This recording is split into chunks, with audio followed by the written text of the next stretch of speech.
Good afternoon viewers, میں آپ کا میزبان دیپ سنگھ، فاؤنڈر ممبر اور نیشنل کونسل ممبر عام آدمی پارٹی جموں سے۔ پروگرام آج کی بات میں آج کی دو خبریں ہیں۔ ایک سے ایل جی سنہا صاحب کے حوالے سے ہے، right to health for all our commitment, J&K was neglected in health care for 67 years. PM established resettlement system, LG۔ تو دوسری یہ ہے کہ ایک نیشنل کانفرنس کے ایک نیتا ہیں جموں بیسڈ مسٹر اجے سڈوترا، ان کا ایک بیان ہے کہ J&K becoming worst part of country with unemployment rate rising to 22.4%۔ تو جہاں تک پہلی خبر کا تعلق ہے، تو یہ جو رائٹ ٹو ہیلتھ اور یا رائٹ ٹو ایجوکیشن جیسی باتیں جو ہوتی ہیں اناؤنسمنٹ کرنے کے لیے تو بڑی آسان ہوتی ہیں، ہمارے نیتا اکثر بڑے لاؤڈلی اناؤنس کرتے ہیں، لیکن ان کو پریکٹیکلی امپلیمنٹ کرنا بڑا مشکل ہوتا ہے، اور مشکل دکھ رہا ہے خاص کر کے ہمارے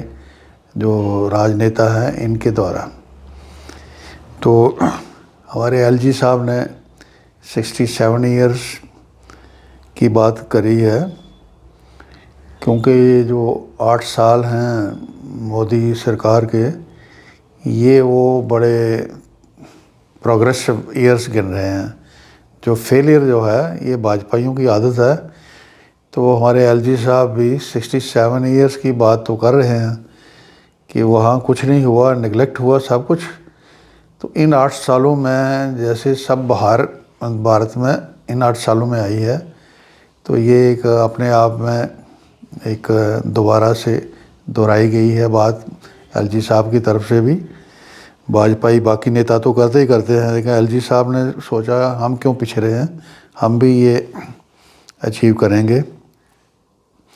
تو اس میں ہمارا یہ ماننا ہے کہ ایک سچائی ہے، ایک زمینی حقیقت ہے کہ جو پہلے انڈیپینڈنس کے بعد جو پہلے 4 ڈیکیڈز تھے، 40 سال، ان دنوں پاپولیشن پریشر بھی کم تھا، باقی بھارت کی طرح ہمارے جموں کشمیر میں بھی پاپولیشن کم تھی، تو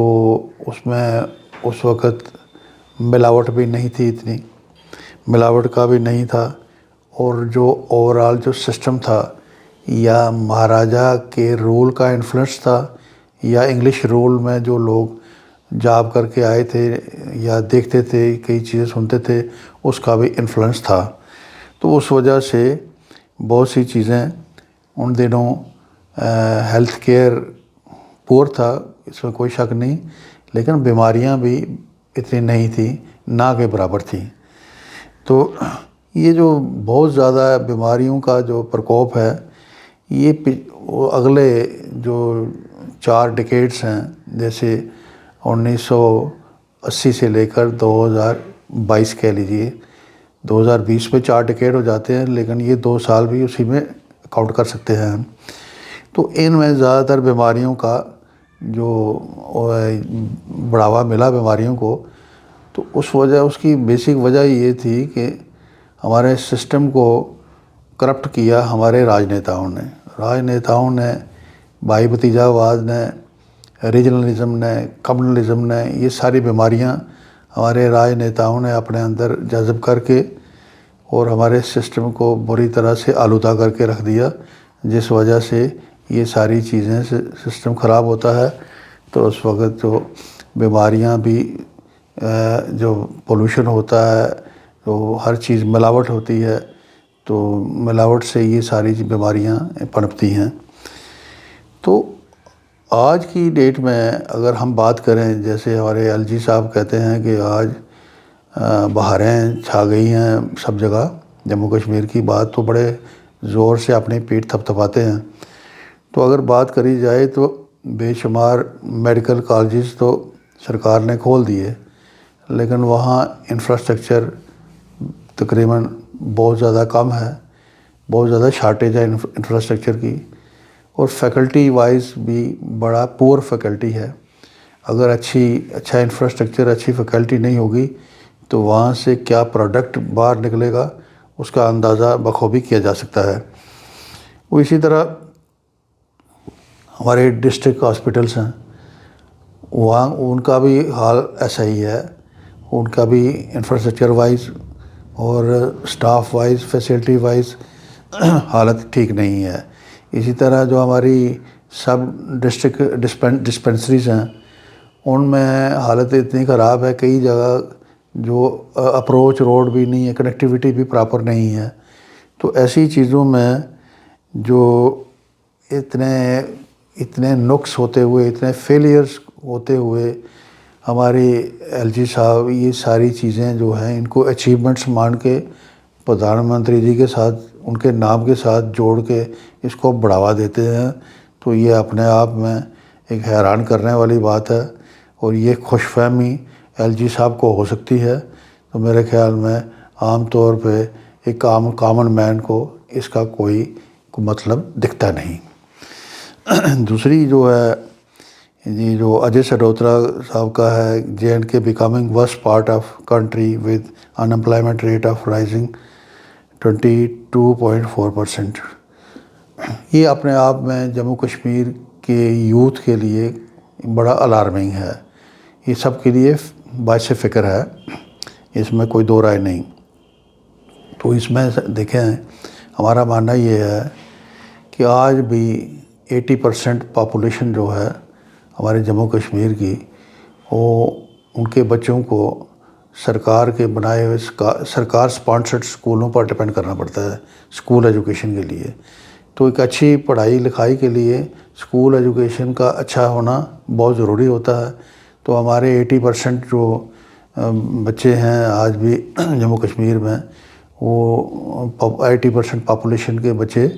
ان کو سرکاری اسکولوں پر ڈپینڈ کرنا پڑتا ہے، وہاں کی سب اسٹینڈرڈ اسکول ایجوکیشن کو فیس کرنا پڑتا ہے، جس کی وجہ سے شہروں میں تو ایک حالت ہے، وہ ہلی ایریاز میں، فار فلنگ ایریاز میں کم از کم 60%، 50 to 60% جو بچے ہوتے ہیں گاؤں کے، وہ ہیلدی تو ہوتے ہیں، صحت مند بھی ہوتے ہیں، کیونکہ آب و ہوا وہاں کا پولوشن نہیں ہوتا، وہاں کا پیور چیزیں کھانے کو ملتی ہیں، تو صحت ان کی اچھی ہوتی ہے۔ لیکن ان کو وہاں ایجوکیشن اچھے اسکول نہ ہونے کی وجہ سے، سرکار کے اسکولوں کا ورکنگ ٹھیک نہ ہونے کی وجہ سے 60% تک بچے جو ہیں وہ یا تو میٹرک کا ایگزام پاس کرنے میں فیل ہو جاتے ہیں، تو یا کوئی 10% ان میں سے نکل کے +2 کہیں 3rd ڈویژن 2nd ڈویژن میں پاس کر کے بڑی مشکل سے وہاں سے کلیئر کرتے ہیں۔ تو ایسی حالت میں وہ بچے جو وہ یوتھ ہے ہلی ایریاز کا یا فار فلنگ ایریاز کا، وہ سارے کا سارا اس کے لیے کوئی دائیں بائیں کوئی جاب ایونیوز تو ہے نہیں، جاب ہے نہیں، کوئی ٹریننگ پروگرام سرکار کا ہے نہیں، ان کے اوپر کوئی ریسرچ ورک ہے نہیں کہ کوئی سرکار سوچے کہ ان غریب لوگوں کا ان کا قصور کیا ہے، ان کا غریب ہونا ہی ان کا قصور ہے، ان کا فار فلنگ ایریا میں سرکاری اسکولوں پر ڈپینڈ کرنا ان کا قصور ہے۔ تو وہ کئی چیزوں سے محروم ہو جاتے ہیں، پھر مجبوری میں ان کو ایک کانٹریکٹ لیبرنگ کے لیے ہمارے نیبرنگ اسٹیٹس میں جانا پڑتا ہے، چھوٹی عمر میں وہاں جا کے ان کی ایکسپلائٹیشن ہوتی ہے، وہاں کئی نشے کے مارے وہاں کئی ان کی لت لگ جاتی ہے۔ تو اس طرح سے وہ ایک بڑا حصہ جو یوتھ کا اور رورل ایریا کا، ہلی ایریاز کا، وہ ہمارا اس ایکسپلائٹیشن کا شکار ہو رہا ہے۔ اسی طرح شہروں میں بھی یہی حالت ہے، شہروں میں جو تھوڑے پڑھے لکھے ہوتے ہیں، جابس تو ہے نہیں سرکار کی، پرائیویٹ سیکٹر یہاں ہے نہیں، تو جو لوگ تھوڑے بہت اچھے پڑھنے والے ہوتے ہیں ان کو پرائیویٹ اسکولس میں کوئی ٹیچر کا کام کرتا ہے، وہاں بھی کوئی اچھی سیلری ان کو نہیں مل سکتی، کیونکہ پرائیویٹ اسکولس کے اپنے بجٹ کی لمیٹیشنس ہوتی ہیں۔ تو ایسے میں سرکار اگر ایک طرف ایڈوکیٹس کے لیے ویلفیئر فنڈ قائم کر رہی ہے، تو ہمارا ماننا یہ ہے یہ جو لوگ پڑھے لکھے لوگ پرائیویٹ اسکولس میں ٹیچر کا کام کر رہے ہیں، یہ بھی نیشن کی سروس کر رہے ہیں۔ ان کے لیے بھی سرکار اگر سوچے، سرکار اگر فکر مند ہو، ان کے لیے بھی کوئی ویلفیئر فنڈ بنا کے ان کو بھی، یہ جو اربن ایریا کا یوتھ ہے اس کا ایک طبقہ جو ادھر انوالو ہے اس کو انکریجمنٹ دی جا سکتی ہے، بشرطے سرکار انٹرسٹڈ ہو تو۔ اسی طرح جو ہلی ایریاز ہیں، دوسرے فار فلنگ ایریاز ہیں، وہاں سرکار اپنے دیکھ ریکھ میں اچھے ڈرائیونگ سکول بنا کے، اچھے کوکنگ ٹریننگ کے لیے کوئی سینٹر بنا کے وہاں کے یوتھ کو ٹرین کروا کے، آج سوشل میڈیا کا زمانہ ہے، جو بچے اربن ایریا کے یا ہلی ایریاز کے جو سکسیزفل ہوں اپنے کام کرنے میں، ان کی سکسیس سٹوریز جو ہیں سوشل میڈیا کے تھرو ایڈورٹائز کی جائیں، لوگوں کا اویئرنیس پہنچائی جائے، تاکہ باقی لوگوں کے بچوں کو بھی جو مایوس ہوتے ہیں ان کو دیکھ کے ان کو بھی انکریجمنٹ ملے، ان کو بھی ایک چانس ملے۔ سرکار اپنی سنجیدگی اگر دکھاتی ہے تو اس کا ایک حل نکالا جا سکتا ہے۔ ادروائز جس طریقے سے ہمارے باجپائی نیتا اپنی جھوٹ کی دنیا بسا کے اپنی پیٹھ تھپ تھپانے میں لگے ہیں، اس سے دھوکے کے سوا کچھ نہیں ملنے والا ہے۔ تو اس لیے ایک اویئر جو سوسائٹی ہے، ہماری سول سوسائٹی، یہ اس کا فرض ہے وہ ان چیزوں کو سمجھ کے سب لوگوں کو اویئر کرے، اور ان غلط جو رولنگ کلاس ہے اس سے چھٹکارا حاصل کرنے کے لیے کوئی طریقہ بھی ان کو مددگار ان کے لیے بنے۔ بہت بہت شکریہ۔